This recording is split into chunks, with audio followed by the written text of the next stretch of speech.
Hi friends. ఈరోజు ఈనాడు దినపత్రికలోని ప్రధాన వార్తలను చూద్దాం.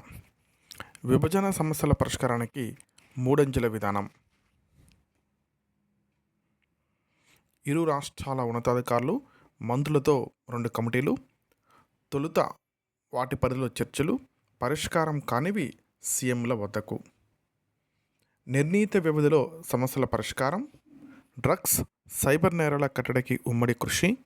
సీఎం రేవంత్లు చంద్రబాబు భేటీతో నిర్ణయం. 2 గంటల పాటు చర్చలు అంటూ ఈరోజు ఈనాడు దినపత్రిక బ్యాన్ ఐటమ్ని ప్రచురించింది. తర్వాత కాంగ్రెస్లో చేరిన బారాస గద్వాల ఎమ్మెల్యే, త్వరలో మరికొందరు అంటూ ఒక వార్త. శ్రీధరబాబును కలిసిన 6 బారాస ఎమ్మెల్యేలు అభివృద్ధికి నిధులివ్వాలంటూ విన్నపం. కాంగ్రెస్లో చేరనన్న మంత్రి అంటూ ఒక వార్త.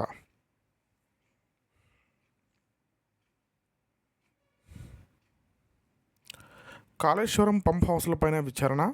అవి వరద నీటిలో మునగడానికి కారణాలపై దర్యాప్తు జరపాలని జస్టిస్ పిసి ఘోష్ కమిషన్ నిర్ణయం. రేపు విచారణకు రావాలంటూ ఇంజనీర్లు, గుత్తేదారులకు పిలుపు అంటూ ఒక వార్త.